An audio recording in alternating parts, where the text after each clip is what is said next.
Memoria Sur, un podcast de Diario Sur para hablar y disfrutar de la historia, con Ana Pérez Brián y Curro Fernández Sibaja.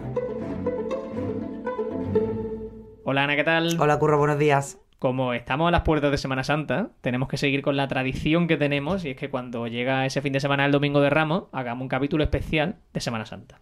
Efectivamente, ¿y ha llegado el día? Ha llegado el día, exactamente. Y este año estábamos pensando que qué podíamos hacer, qué podíamos contar, viendo si había alguna fecha clave. Redonda, que no me salía, alguna fecha clave, alguna fecha redonda que contar. Y como siempre, tuvimos que tirar de colaboradores porque son los que nos ayudan. Y Fernando Alonso tenía un artículo escrito maravilloso de cómo era la Semana Santa malagueña hace 100 años.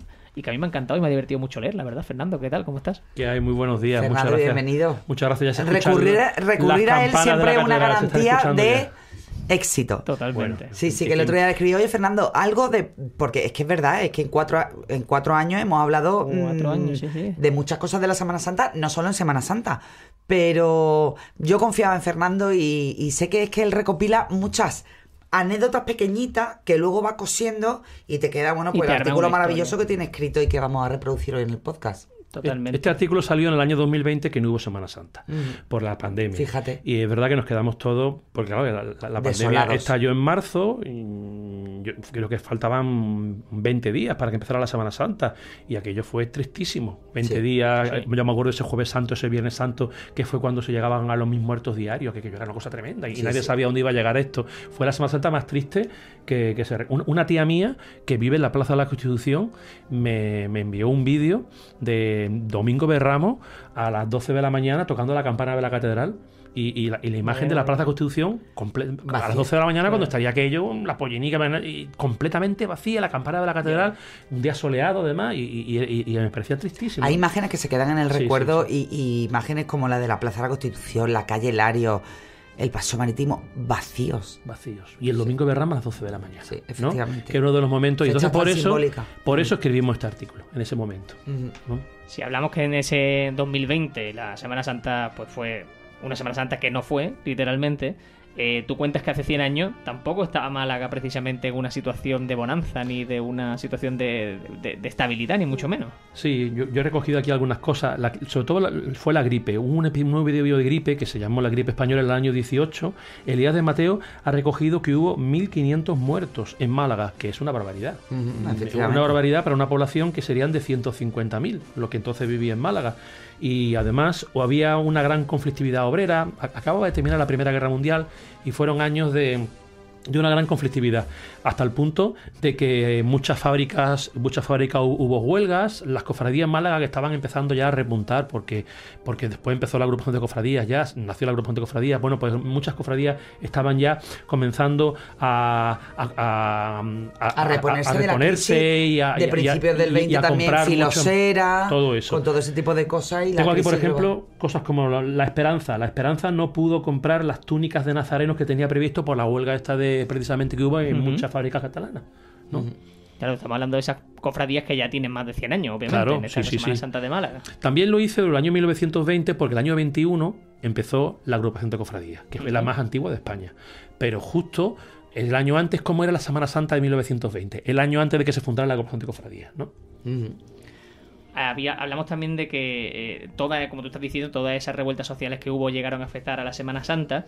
Y a mí una cosa que me ha interesado es que Málaga en esa época se estaba intentando vender como un destino invernal, que esto lo hemos comentado alguna vez precisamente por imitar a esos perfiles que sí existían, por ejemplo, en San Sebastián, Santander, con los balnearios. Bueno, pues Málaga intentaba traer eso al sur, que por supuesto el clima era más benigno. Precisamente ahí está el germen de los Baños del Carmen, ¿no? El balneario Nuestra Señora de los Baños del Carmen, que abre las puertas en julio de 1918 y que precisamente trataba de competir también en la franja de invierno, bueno, pues con lugares más fríos como Santander o San Sebastián, ¿no? Entonces todo eso fue una estrategia, pues yo creo que bastante eficaz, porque se pusieron ahí como mucho el germen de lo que posteriormente fue el turismo y la eclosión ya de la provincia, sobre todo por la parte de la costa más occidental de lo que posteriormente fue Málaga, ¿no? Entonces eran pues esas pequeñas iniciativas que vendían Málaga como una ciudad amable, una ciudad única en verano, pero amable en primavera y en invierno. Exactamente, y la Semana Santa era una atracción dentro de esa... Hay que pensar el calor que hace en verano,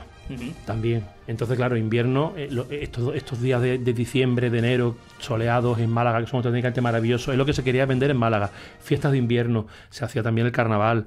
Es verdad que los reyes iban a veranear a San Sebastián o a Santander, pero tenían en Málaga, cuando se hizo el palacio, el Hotel Príncipe de Asturias, se hizo un pabellón real y los reyes venían aquí a pasar temporada a la familia real, sobre todo la reina y algunos infantes, en febrero, en invierno. Se buscaba sobre todo por hacer eso, una ciudad de invierno. También hay que tener en cuenta que la playa no existía como tal. No, es decir, estaban los baños, estaba la Estrella, los baños del Carmen posteriormente, Diana, Apolo, pero la gente no se bañaba en la playa, la gente iba a tomar baños a los balnearios.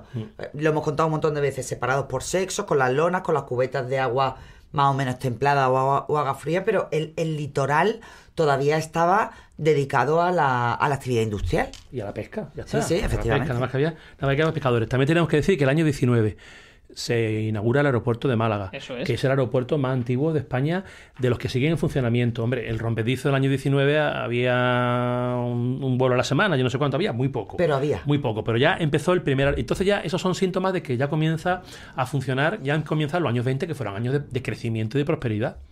La cuestión es que en esa Semana Santa empieza a ser un filón para los propios comerciantes, porque estaban viendo básicamente que podían vender un poco lo que pasa a día de hoy, no nos engañemos, y cuando ocurre también esto, hablamos de una Málaga que tenía ya 150.000 habitantes. 150.000 habitantes. No era una ciudad pequeña tampoco. Siempre ha sido, hombre, hoy lo dicen todos los cofrades, la hostelería que se vende hoy en los bares y en los restaurantes los días de Semana Santa, pues una forma de atraer precisamente a la población. Tengo yo aquí apuntado unas fiestas de la aviación que hubo en Málaga en 1915 en las playas de la Misericordia, que tuvieron muchísimo éxito. Hubo un comerciante que puso allí, ¿cuánto tengo? 65 palcos de 8 asientos cada uno, y se alquilaron todo. Entonces pensaban que era también la posibilidad de poner sillas en Semana Santa, era una forma también de atraer a la gente. Ya hubo un comerciante, un industrial que no lo conozco, se llama Molina Martel, que en 1919 quiso poner una tribuna en la Plaza Constitución. Lo que pasa es que no tuvo el permiso del ayuntamiento. Ya las tribunas lo hizo ya la agrupación de cofradía cuando se fundó en el año 21. Pero que ya había un movimiento, gente que veía que aquello podía interesar. Por eso la Semana Santa del año 20, pues ya se nota crecimiento. Ya se nota un momento de crecimiento y de prosperidad. ¿Y los abonos que se vendían en la papelería de la Plaza de Constitución? Que era Cervantes. Sí. Entonces se llamaba la papelería catalana, antes que se traspasara. Y luego fue la papelería Cervantes. Yo recuerdo cuando era chico que en la tribuna de la Plaza de Constitución, estoy hablando de los años 70, años 80, la tribuna de la Plaza de Constitución tenía detrás una especie de... Era un kiosquillo, y en ese kiosquillo se vendían los abonos. Hay que tener en cuenta que en los años 70 y 80, 70 sobre todo, no se vendían todos los abonos. Entonces ya se ponía detrás de la tribuna un kiosquillo para vender los abonos. Pues pero más antiguamente se vendían en la librería Cervantes o la papelería catalana, que estaban detrás de la tribuna, ¿no? Había también pequeñas historias que hacían la Semana Santa cada vez más llamativa para el malagueño. Una antes de cuando estamos hablando, que es del año 1904, que es lo que sufrió el Cristo de las Cabrillas. Cuéntame eso, Fernando. Sí, eso es que hay que decir que no todo era prosperidad y que había muchas personas que estaban en contra de la Semana Santa. Estamos hablando, por ejemplo, que el sepulcro, que siempre ha llevado a la representación municipal, entre los años 1910 y 1915, que estaban en el ayuntamiento, los republicanos no presidieron la cofradía del sepulcro. En 1904, el Cristo de las Cabrillas, en la plaza de ¿dónde está ahora mismo? ¿Cómo se llama? Al final de calle Carretería, el mercado, ahora mismo se me ha ido el nombre, San Pedro de Alcántara. En la plaza de San Pedro de Alcántara, allí fue apedreado el Cristo de las Cabrillas. En el año 1916 se robó la imagen del Santo Sepulcro. O sea que no todo... De hecho, tenemos la quema del año 31. O sea que no todo el mundo estaba a favor de Semana Santa, que también había los posicionamientos en contra. La cuestión es que en ese 1920, con el escenario que estamos poniendo de revueltas sociales, de altercados con algunas imágenes en los años anteriores, en la Semana Santa de Málaga desfilan al final 10 cofradías, con un total de 18 tronos. O sea, eso es nada. Hoy lo he estado mirando ayer, hoy son 41 cofradías. Y hay 45 procesiones, contando los resucitados, Servitas que no está agrupada, y luego las fusionadas que saca 3 procesiones. Hoy hay 45 procesiones. Por el año 1921 hubo 10. las 10 siguen todavía. Exactamente. Hubo 10 procesiones. La primera que tú recoges el Domingo de Ramos, que solo sale Pollinica, y que yo creo que es la imagen más simbólica del Domingo de Ramos. Sí, una de las más representativas y bueno, y lógicamente, aparte de que es una cofradía maravillosa, es que es la que más gana coge la gente. Sí, es la primera. Porque es la primera, siempre es la primera. Es la de los niños, es la... Bueno, pues la que representa toda esa, pues todas esas tradiciones del Domingo de Ramos, de estrenar, el niño, las palmas, la borriquita o la pollinica o lo que sea. Sí, o salir a comer con la familia, como que muy simbólico, totalmente. El lunes santo, por ejemplo, no hubo procesiones, no hubo imágenes en la calle. Hasta el martes. Fíjate con lo que es el lunes santo hoy porque está el cautivo, pero claro, pero efectivamente, y el martes santo salieron las difusionadas, que era el Cristo de azote y columna, el Cristo de la Exaltación y la Virgen del Mayor Dolor. Y salieron el martes santo, que salen el miércoles, ¿no? Curioso, ¿eh? Parece como otra Semana Santa, literalmente, por lo que estamos viendo. Eso me llama mucho la atención. En el miércoles santo sí salió el rico. Que en este caso, miércoles y jueves eran los días grandes. Por lo menos en el año Casi 20. como ahora. Sí. Sí, se permite que se diga los del lunes, los del domingo, pero efectivamente el último tramo, sobre todo miércoles y jueves, bueno, pues son los días grandes de la semana. O sea, a mí me resulta muy curioso haber leído los itinerarios, porque efectivamente el miércoles sale el rico y hay también liberación del preso, pero el preso no se libera en la aduana, como es tradicional. Se libera en la cárcel, efectivamente, que entonces estaba en la avenida de la Rosaleda, donde ahora mismo está el cuartel de la policía local de la Rosaleda. Principal efectivamente. Se liberaba en la puerta de la cárcel. La cofradía pasaba por calle Álamo, por calle Ullería, iba buscando precisamente el río Guadalmedina, y allí celebraba el preso en 1920, como sigue haciendo hoy en día, ¿no? Exactamente igual. También cuentas que en ese miércoles santo, a las 7 de la tarde, de la iglesia de San Juan, comienza su recorrido Nuestro Padre Jesús de la Puente. Es de la Puente Cedrón, sí, ¿no? De la Puente Cedrón. Y luego habla de Nuestra Señora de los Dolores, que todavía no se llamaba la Virgen de la Paloma, ¿no? Y que ese año, el año de referencia del que habla Fernando, pues la hermana adoratrices fueron, pues le bordaron un manto que es definido en la prensa de la época con dos palomas maravillosas bordadas en hilos de plata que parece que milagrosamente están posadas sobre el manto de la Virgen. Entonces yo intuyo que a partir de esa referencia, bueno, pues la Virgen fue adquiriendo, bueno, se la fue conociendo popularmente como la Virgen de la Paloma. Por eso Curro les despistaba lo del puente. Esta es la Virgen de la Paloma. Claro, exactamente. Me ha dejado ahí con lo de la Puente. Y estoy viendo también, es que estoy leyendo, mientras estoy hablando con vosotros, estoy leyendo el artículo de Fernando otra vez, y estoy viendo que también ese miércoles santo salió Nuestro Padre Jesús de la Sangre. Bueno, el miércoles santo salían 3 cofradías. Eso es. Salía la fusionada, bueno, la fusionada no. ¿Cómo era? El rico, la paloma y luego la sangre. En la Paloma desfilaba una banda de tambores y cornetas que fue popular en los años 20, que eran las bandas de cornetas y tambores de los exploradores malagueños. Los exploradores malagueños eran algo así como los scouts, ¿no? Los jóvenes castores. Lo fundó uno que luego será hermano mayor de Mena, que se llamaba Joaquín Bañas Hormigo, que era un militar que tenía alquilado una academia para preparar a militares en Calle Álamo, en el Palacio de Cropani, y allí él fundó el movimiento Scout malagueño, que entonces se llamaban exploradores. Y estos exploradores tenían una banda de tambores y cornetas, ¿no? Luego es verdad que en Málaga tenemos la banda de tambores y cornetas de los bomberos, que es la más antigua de España. No solamente de Málaga y de Andalucía, de más antigua de España, que también desfiló, por supuesto, en los años 20. No lo sabía. ¿No? Sí. Y como tú decías, eso salió ya la sangre y no sabía precisamente tampoco... Con los bomberos. Los bomberos salían con la sangre. Eso es. Y no sabía yo que el miércoles santo como que igualaba, tanto como estamos viendo, por la cantidad de cofradías que salían como por la importancia de la calle, al jueves santo. Al jueves santo falta la expiración, que se fundó ese año de 1920. Efectivamente. Y ya salió por primera vez el 21. Claro, y hay que recordar que la sangre, al igual que otras muchas cofradías, salían de la primitiva iglesia de la Merced. Y de hecho la sangre recorría muchas calles de lo que ahora mismo es el entorno de Lagunilla. Claro. Del entorno de Lagunilla, hasta el punto de que dice que ese año hubo unos cables eléctricos que obstaculizaban el paso sobre el trono. Yo no sé, en aquella época posiblemente no se haría ni la cruceta, posiblemente todavía, ¿no? Curioso, estoy viendo ya que el Jueves Santo... Es que me llama mucho la atención, sobre todo la manera de cómo las Tú estás volviendo a disfrutar leyendo el guión que cuando has leído el artículo, que la verdad es que a los dos nos encantó. Es que sí, porque ¿sabes qué pasa? Que estoy tenían señaladas algunas cosas que luego no he puesto en el guión que tengo, pero que me está llamando la atención. Por ejemplo, estoy viendo que el Jueves Santo de 1920 salió a la calle el Cristo de Mena y la Virgen de la Soledad, y aquí me hace mucha gracia que pone, acompañado de 4 hombres que portaban armaduras de los tiempos de los reyes católicos. Claro, te puedes imaginar que no, pero bueno, pero eso salía en la prensa contando así, claro, y además yo lo entrecomillo porque lo ponía ¿Y se daba así. por bueno? Te puedes imaginar que no, sí. Pero eso es como viñeros que sacaban los arcabuceros, pues lo mismo. Sí. Bueno, Curro, pues que sepas que hace 100 años nosotros ya salíamos. Exactamente. Porque es que, bueno, eso, los que nos sigan Lo hemos dicho lo muchas saben, veces. tanto Curro como yo somos de Mena. Y además Exactamente. por tradición familiar, bueno, pues... Una cofradía tiene que ser así. es un día que se grande. fundó en la farmacia de mi Esteban bisabuelo. Perebrián, que era tu bisabuelo, que se fundó creo que el año 15 o el 16. El 15, el 15, lo pone aquí en el artículo, sí, en el 15. creo que Está en aquí en el el 15, artículo. pero sí, Se efectivamente. fundó en el año 15 en la farmacia de mi Esteban bisabuelo. Perebrián, que le llamaban la farmacia ¿cómo era? De la cortina de Damasco, ¿cómo era? No, del asombro de Damasco. Del asombro de Damasco, sí, Por las las cortinas cortinas que de Damasco tenía, que y tenían se la fundó entrada, en la tenía Nebotica. la farmacia en la Plaza de la Constitución y allí fue... Mena todavía no tenía la Legión. La Legión empieza a desfilar con Mena en el año 25. Ahora se cumplen 100 años. Que la trajo, estábamos hablando antes, la trajo Félix Sainz en 1925. Cuéntalo sí con detalle, porque las contantes eran muy interesantes. Y en el año 20, con Mena desfilaba el regimiento de Borbón, los tambores y cornetas del regimiento de Borbón. Félix Sainz fue, yo creo que el segundo hermano mayor que tuvo Mena. Puede ser, sí. El segundo quizás, Efectivamente. Félix Sainz. Y Félix Porque Sainz, del primero hablamos con el nombre de los muelles del puerto. Sí. Y el primero fue Ricardo Gros.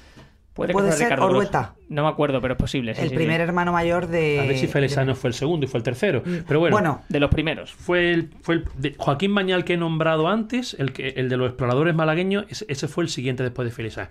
Félix Sainz estuvo, de hecho, yo creo que se murió siendo hermano mayor Félix Sainz, ya estaba muy mayor. Félix Sainz era de un pueblo bueno, hay que decir que la Legión viene a Málaga gracias a Félix Sainz. Ahora mismo lo ha reivindicado en un artículo auténticamente maravilloso Javier Gancedo, que es nieto de Félix Sainz. Bueno, sobrino nieto porque Félix Sainz no tuvo descendencia, sobrino nieto, y fue el que cerró ya los almacenes Félix Sainz. Bueno, pues Félix Sainz era de un pueblo de los Cameros, San Román de Cameros, y tenía la casa justo al lado de la iglesia. Y Félix Sainz desde chico vio como la iglesia de San Román de Cameros, cuando llegaban todos los jueves y Viernes Santo, el Cristo crucificado que había en la iglesia, lo bajaban del altar y lo ponían en un catafalco lo ponían en el suelo, de manera horizontal, en el suelo. Y eso a él se le quedó desde chico. De manera que cuando, en el año 25, fue la primera vez que el Cristo de Mena se bajó del altar y se ponía en un catafalco. Y eso lo había visto Félix Sainz en su pueblo. Pero es que además Félix Sainz, desde la Guerra de Marruecos, 1910, 1920, tuvo mucha relación con el norte de África, porque allí tenía muchos negocios mercantiles, también tenía negocio inmobiliario, y por eso Félix Sainz comenzó a contactar con la Legión, con Francisco Franco, con Millán Astray, que entonces Franco era coronel de la Legión. Y entonces en el año 25 fue el primer año que la Legión desfiló en Málaga porque la trajo Félix Sainz, precisamente por sus contactos que tenía en el norte de África. Y el presidente de gobierno, que era Primo de Rivera, presidió la procesión desde la tribuna, y Francisco Franco, que entonces era un coronel de la Legión, que nadie iba a suponer que iba a ser el generalísimo. Bueno, pues Franco desfiló presidiendo la procesión, ¿no? El año 25. Y de hecho esa luego historia muy curiosa. Félix Sainz lo invitó a comer a su casa, Primo de Rivera creo que durmió en la casa de Félix Sainz y todo. Eso te lo puedo hasta asegurar, que durmió hasta la casa de Félix Sainz. O sea que Félix Sainz fue el que trajo a la Legión, ¿no? Que ves tú hoy la Legión. Sí, el que además es el responsable de uno de los momentos, para mí uno de los momentos más bonitos de la Semana Santa es, bueno, pues cuando la Guardia del Cristo, ¿no? La Guardia del Cristo de Mena. Y el traslado lo televisan en la 1. Sí. Es que el traslado lo ponen en la televisión nacional y abre los telediarios. Bueno, pues esto fue iniciativa de Félix Sainz. Sí, y a mí eso, ya no solo porque, como digo, que por mi familia pertenezco a la cofradía, sino como malagueño incluso me gusta porque el desembarco. Es que siempre, además, desde la televisión nacional, obviamente piden apoyo de algún periodista o de alguien de la propia cofradía para que esté en plató echando un cable y hablando tanto de la historia de la Semana Santa de Málaga, del paseo que van dando hasta que llegan a la Plaza Santo Domingo. Es que son muchos detalles que dan lugar a la importancia que de lo que se vive en un Jueves Santo en Málaga, que es muy intenso y muy interesante. O sea, que a mí me parece, de verdad, para valorar, como tú estás diciendo, que sea algo a nivel nacional y que se retransmita. Y por seguir con ese Jueves Santo, también salió el Nazareno del Paso y la Virgen de la Esperanza, y ante una crítica del periodista en el que tú recoges ese artículo, maravillosa, hablando de la opulencia y de... Ahora hablaremos de eso. Y el Jueves Santo había 3 procesiones, la de Mena, la de la Esperanza, que salían de Santo Domingo con 1 hora de diferencia, estamos hablando de 1920, y luego la Misericordia. que era el Cristo de la Misericordia, y la Virgen, entonces se llamaba Nuestra Señora de los Dolores, hoy es el Gran Poder. Y salía ya del Perchel. Las tres salían del Perchel. Según el periodista, decía que el Cristo de la Misericordia llevaba 2 años desfilando. O sea que estamos hablando de procesiones todas muy recientes. Algunas de ellas muy recientes. Efectivamente. ¿No? Sí, porque de hecho estamos diciendo también precisamente que Vena como cofradía funda el año 15, el Cristo, pero había una Virgen de los Dolores que sí era del siglo XIX. La Virgen de la Soledad, perdón, la Virgen de la Soledad sí ya del siglo XIX. Sí, porque eran cofradías independientes y después se unen en la congregación. Eso es, en la congregación. Del Santísimo Cristo de la Buena Muerte y Ánimas de la Soledad, efectivamente. Y el Viernes Santo ya se pone el broche con la salida del sepulcro y también con la Virgen de Servitas. Efectivamente, tal como el sepulcro que sabemos, bueno, que hoy no, pero antiguamente siempre ha salido de la Victoria, y además iba toda la corporación municipal igual que actualmente. En 1920 exactamente lo mismo. Y Servitas con la sobriedad que hay. Eran tampoco los portadores, que eran 12 portadores. Lee los nombres. Es que me ha parecido, de las Servitas, 12. Hoy también son muy pocos. Me ha parecido, pero hoy también son muy pocos, pero 12. Son muy pocos, y además es un puesto que se hereda, que va de padre a hijo. A mí me parece muy emocionante. Lee los nombres que seguramente muchos conocidos. Y muchos descendientes lo seguirán llevando. Sí, y estamos hablando de 1920, lo portaron 12 personas. Aquí tengo los nombres: Sebastián García Subirón, Félix López Duralde, Ricardo Welling, Joaquín Raggio, Ignacio Aizpurúa, Fernando Lafort, Fermín Alarcón, José María Subirón, este es el poeta. José María Subirón, José María Rebello, este es el padre de Rebello de Toro. Luego Adolfo Torres, Manuel Merelo y Enrique Jiménez de la Mocorra. Estos fueron los 12 que llevaban la Virgen de la Servita, lo mismo, con las bombillas iluminadas, lo mismo, exactamente lo mismo, ¿no? Como una que a mí personalmente, que esto es cuestión de gusto, es una de las imágenes que al menos intento ver todos los años. A Servita me refiero. A mí me sigue sobrecogiendo. A mí me gusta la imagen de la Virgen de Servita, con todo que se apaga a su paso, con la sobriedad, la gente además, el respeto que guarda. Sí. Y es sobrecogedora. A mí me parece una de esas, vamos a decir, 10 cosas que hay que ver en la Semana Santa. Que van rezando el rosario, es una cosa que no tiene nada que ver con la explosión de ya.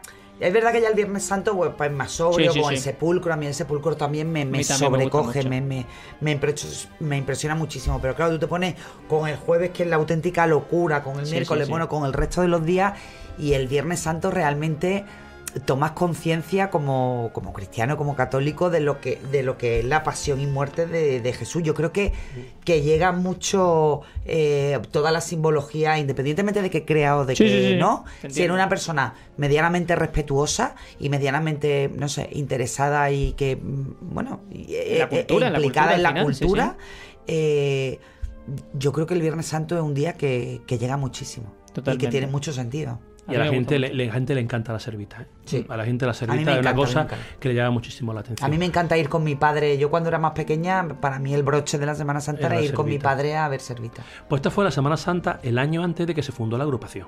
Al año siguiente ya se fundó la agrupación y ya comenzaron a salir cofradías como La Inspiración. La funda Antonio Baena, de nuevo en la Merced, en la iglesia de la Merced, que la quemaron en el 31. Cofradías que no hemos nombrado, como la Soledad de San Pablo, como La Humillación, como La Inspiración. La Sentencia se fundó también en el año 25, estamos hablando del año 25. Pues todas estas cofradías comienzan a salir ya en los años 20. Y los años 20 siempre se ha considerado la edad de oro. Aquí iba yo a decir una cosa que lo estaba pensando mucho, pero bueno, la vamos a decir porque aquí decimos todas las cosas. Tú dilo, porque estamos en familia y además probablemente lo que vaya a decirnos se entenderá con los ojos de los años 20. Bueno, pues muchas de las cosas que verás. Aquí uno lee el periódico de la época. Yo he seguido el Regional y la Unión Mercantil, y uno lee el periódico de la época y todo era maravilloso. Dice aquí el lujo y esplendor de la procesión Orgullo de Málaga. Estoy leyendo fragmentos literales del periódico. Todo era auténticamente maravilloso. Dice, auguraban a esta joven cofradía un espléndido futuro por el orden y entusiasmo que mostraban. Todo era así, pero realmente no era así. Realmente en los años 20, que las procesiones fueron maravillosas, el ambiente de la calle no era el de recogimiento. Y voy a leer cosas que van a escandalizar a los lectores, pero son historia de Málaga. Eso tenemos que decirla. Aquí tenemos a Andrés Camino, que es el director de La Saeta y que ha publicado cosas maravillosas sobre la Semana Santa de Málaga. Y que fue protagonista de un podcast nuestro especial de Semana Santa. Exactamente. Semana Santa. Bueno, 22, si no me equivoco. Pues Andrés Camino ha estado investigando los archivos vaticanos. O sea, cosas que no ha hecho, yo creo que no ha hecho nadie en Málaga. Ir al Archivo Vaticano a investigar. Bueno, pues resulta que un malagueño que vivía en calle Carretería, que era ingeniero, que se llamaba Carlos Mendizábal Brunel, en el año 29, indignado por el desastre que eran las procesiones de Málaga, envió una carta al nuncio de su santidad. Claro, esa carta la envió al nuncio, que estaba en Madrid, y luego el archivo del nuncio acabó en el Vaticano. Y por eso conservamos la carta, porque el archivo de aquí, el archivo del obispado, ardió todo. Bueno, y habla del desastre que eran las cofradías. Dice que las cofradías subían la mayoría a Calle Lario. Y la pasábamos para la Plaza de Constitución. Y muchas de ellas, esas todas, las 10 procesiones que me he dicho, todas subían a la calle Lario. Y luego muchas de ellas seguían la calle Granada, hay que ver, los tronos eran mucho más estrechos, y acababan a la Plaza de la Merced. Y cuando llegan a la Plaza de la Merced, aquello era el despiporre. Los nazarenos se iban, los portadores se iban a los bares, a los prostíbulos de la zona. Dicen que los prostíbulos de la zona, los prostíbulos del centro de Málaga, el Jueves Santo era el día que más trabajo tenía, ¿no? Hay un texto maravilloso de José Moreno Villa, poeta del 27, que habla de que él perdió la virginidad un Jueves Santo, lo cuenta él en sus memorias. La vida en claro, un Jueves Santo en un burdel del centro, escuchando los tambores y las trompetas, estaba él perdiendo su virginidad. Y eso se le quedó al grabado. O sea, que era un escándalo, dice ahí, que las cofradías se peleaban a ver cuál se encerraba la última. Y por eso tenemos esas fotos maravillosas de la Esperanza a la luz del día. Y todavía no se habían cerrado, pero a la luz del día en la farmacia de Cafaré Nacional de Calle Lario. O sea que la farmacia se cerraba a las 11, a las 12 de la mañana, y se peleaban entre todas a ver cuándo se encerraba. Decía Carlos Mendizábal que se contrataba no solamente a los portadores, sino a los nazarenos, que eran gañanes contratados. Y que cuando se encerraba la procesión, para festejar, que era la última que se encerraba, la banda entonaba una canallesca canción callejera. Y una cupletera dirigía una saeta a la Virgen. O sea, quitando la servita, que ya en aquella época. Sí, en época muchos de los hombres de trono eran estibadores del puerto, que se les contrataba porque no había voluntarios, no había voluntarios, y además que tampoco era la tradición de sacar un trono. Pues todo este documento de Carlos, esta carta de Carlos Mendizábal, que es muy fiable, por lo que dirige. Hay testimonios de abuelos y de personas que han vivido la Semana Santa de los años 20, que le ha contado luego a su hijo, a sus nietos, aunque ya han fallecido, lo que era aquella Semana Santa, y corroboran estos testimonios, que era más o menos aquello, era que cuando salían las procesiones del reguero oficial, era aquello. Hombre, Ana y yo Curro es muy joven, pero Ana y yo recordamos cómo las procesiones se paraban en el mercado de Atarazana antes de empezar el recorrido oficial, pero claro, no eran estos niveles. Yo sí recuerdo momentos. Se tomaba el bocadillo. Yo recuerdo los hombres de trono con los copazos, con los cubatas. Eso sí. Vaya, yo en tono el mea culpa, yo he llevado copas a amigos míos. A hombres de trono. Pero estamos hablando de los años 70, 80. Bueno, 70 no, con 4 años no llevaba yo copas. Pero los años 80 yo, sí. En tono el mea culpa, yo he llevado pelotazos, como se dice en Málaga, a amigos. Oye, pues yo voy a sacar a los estudiantes. Pues ahí vas tú con el cubata, claro. Y después, por ejemplo, pues ahora afortunadamente se ha ordenado ya mucho todo. Muchísimo. Pero no todos tenían el mismo espíritu de dejarse el hombro ahí. Yo recuerdo, por ejemplo, tronos como el de estudiante, o como tronos pesadísimos, que además por la moda pues sacaban chicos jóvenes y tal. Yo recuerdo las patas arrastrándose por la dentera horrorosa de las patas arrastrándose, por ejemplo, en la Plaza de la Constitución. Se iban completamente. Porque es que además se iban. Puesto en los años 20 era el despiporre completamente absoluto, claro. Y entonces, claro, nosotros yo recuerdo cosas de los años 80 también, cosas así, que se paraba la procesión en la Tarazana durante media hora para que tomaran el bocadillo antes de entrar al recorrido oficial, pero por lo visto antiguamente era la Plaza de la Merced, ¿no? Donde pasaba, era el epicentro donde pasaba. Una Semana Santa con su luz y con su sombra. Escucha, pero hay que contarlo todo, porque sí que es cierto. Vamos a ver, tú también te pones. Yo siempre soy bastante indulgente con ese tipo de cosas. Tú te pones en la década de los 20, del siglo XX, una época de crisis, una época que además también lo refiere en el artículo Fernando, bueno, pues donde las condiciones de vida eran francamente mejorables, donde las casas no tenían saneamiento, no había alcantarillado, las calles estarían hechas una auténtica desastre. No es el acto social de arreglarte, ponerte guapito, tirarte a la Semana Santa con tus amigos, tomarte. Es que damos por hecho. Pocas ocasiones de diversión, había pocas posibilidades de diversión. Damos por hecho la vida que llevamos hoy. Sí. Y es que la vida es que fue muy diferente, pero es que no estamos hablando de los años 20, es que estamos hablando de los años 80. Eso. Entonces, no se pueden dar por hecho determinadas cosas. Y era una oportunidad espectacular la Semana Santa de salir y de permitirte, entre comillas, pues todas las cosas que no podías hacer durante el resto del año. Daba igual que llevaras un Cristo o que fuera una feria del ganado. Lo la gente siempre. No tenía esa... o sea, decir, había tanta penuria o tanta miseria o había tanta dificultades y tantas carencias que tú salías y daba igual el motivo que fuera. Es decir, tú no decías, bueno, pues esta semana la voy a dedicar a la devoción. ¿Por qué? Pues porque me puedo permitir en el resto de la semana divertir, salir, ir de vacaciones, irme a la playa. No, es que no se vivía así. Totalmente. No se vivía así. Para mí lo que siempre decimos, somos hijos de nuestro contexto. Claro, y somos hijos de nuestro tiempo. Igualmente es necesario y creo que es interesante. Incluso yo cuando llevaba los copazos a los tronos tampoco lo hacía tan mal, porque lo hacía todo el mundo.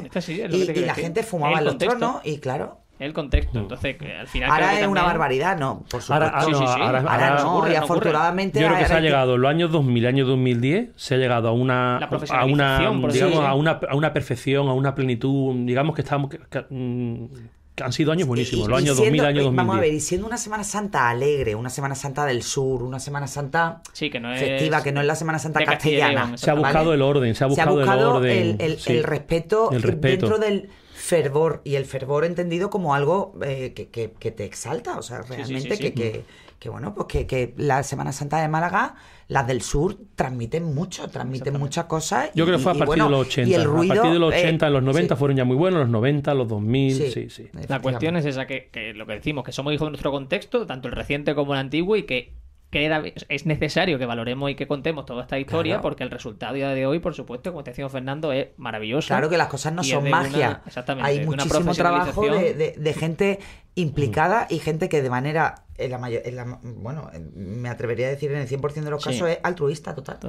Y que le está dedicando el año entero a que su cofradía pues salga, pues oye, pues con la mayor dignidad posible. Orden, es cierto. Efectivamente, y eso hay que aplaudirlo. Pues en los años 20, que estaban las cofradías naciendo, pues aquello era diferente. Claro, diferente y aquí tenemos esta carta de anuncio que ha rescatado Andrés Camino. Yo quería hablar de ello por eso, porque es muy curioso. Es muy curioso eso. Ha hecho muy bien porque de cómo era verdaderamente el ambiente. Te termina de dibujar, bueno, pues ese escenario donde no era oro todo lo que relucía, y nunca mejor dicho. Cuando salían las procesiones de la calle Lario y de la calle Granada, pues ya aquello se desmandaba un poco. Sí.